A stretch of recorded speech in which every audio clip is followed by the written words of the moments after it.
प्यारे विद्यार्थियों, आज हम दोहा छंद के बारे में पढ़ेंगे। दोहा छंद में कुल 48 मात्राएं होती हैं। विषम चरणों में 13-13 मात्राएं और सम चरणों में 11-11 मात्राएं। तो सबसे पहले हम मात्राएं गिनना सीखते हैं कि मात्राओं को छंद में कैसे गिनते हैं। ए, ई, उ, री, इन्हें हम ह्रस्व स्वर कहते हैं। दो प्रकार के मात्रा के आधार पर स्वर होते हैं। जिन स्वरों की एक मात्रा वे ह्रस्व स्वर ए, ई, उ, री, तो इसकी एक मात्रा है। जिन स्वरों की दो मात्राएं होती हैं उन्हें दीर्घ स्वर कहते हैं। ये सभी दीर्घ स्वर हैं, इनकी दो मात्राएं हैं। तो जब हम मात्राएं गिनेंगे तो इन स्वरों की एक मात्रा गिनेंगे, इन स्वरों की दो मात्राएं गिनेंगे। अनुनासिक अर्थात चंद्र बिंदु है, अगर ह्रस्व स्वर के साथ लगेगा तो इसकी एक मात्रा होगी। अगर यह दीर्घ स्वर के साथ लगेगा तो इसकी दो मात्रा होगी। अनुस्वार की हमेशा दो मात्रा होती है और इसके अलावा संयुक्त व्यंजन से पहले कोई भी व्यंजन है उसकी दो मात्रा होती है। तो अब हम गिनते हैं मात्राएं, क्योंकि जब हम मात्राएं गिनना सीखेंगे तो हम छंद सीखेंगे। दोहा छंद में कुल 4 चरण है, 4 पद हैं। जैसे हम यहाँ से शुरू करते हैं, तुलसी या संसार में एक चरण, दूसरा चरण है मिलियो सबसे धाय, तीसरा चरण है ना जाने किस रूप में, और चौथा चरण है नारायण मिल जाए।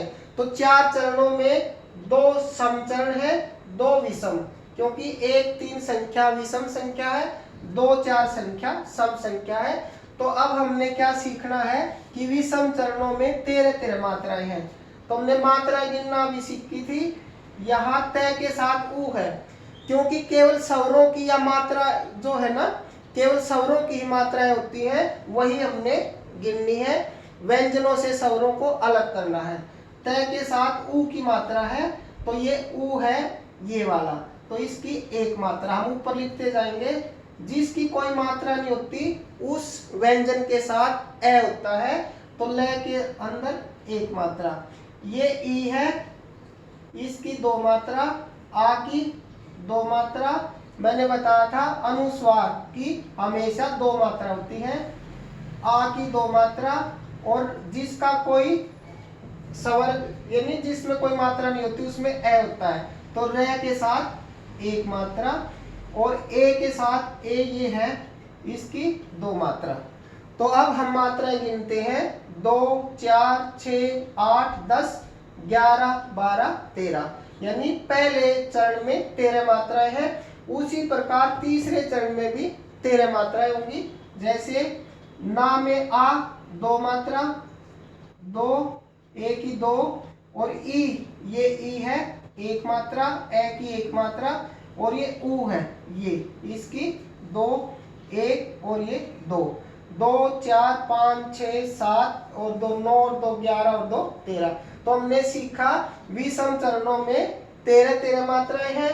सम चरणों में अब गिनते हैं। ई की एक मात्रा 1 2 1 1 2 2 1 2 4 6 8 10 और 11, 2 4 5 6 7 8 9 10 11।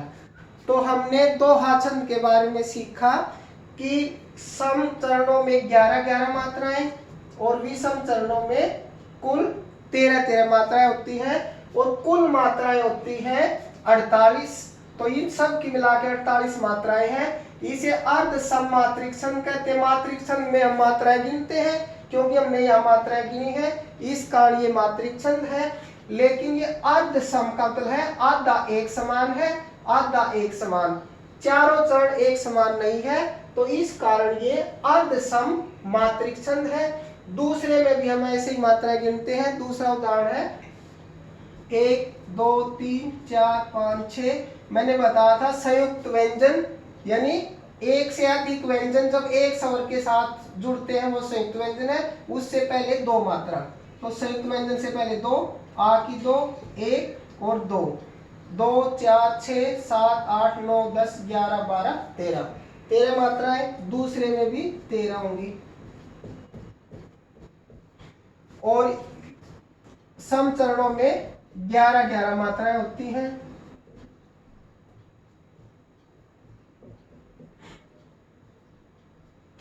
तो हमने इस प्रकार मात्राओं को गिनना है, यानी व्यंजनों से जब हम स्वरों को अलग करेंगे तो ह्रस्व स्वर है यानी ए ई उ री है तो एक मात्रा, और इनमें से कोई एक है तो 2 मात्रा। अगर इस प्रकार हम मात्राओं को अलग करके देखते हैं और देखते हैं कि विषम चरणों में 13-13 मात्रा आती है और सम चरणों में 11-11 मात्रा आती है और कुल 48 मात्राएं होती है, तो वह दोहा छंद कहलाता है।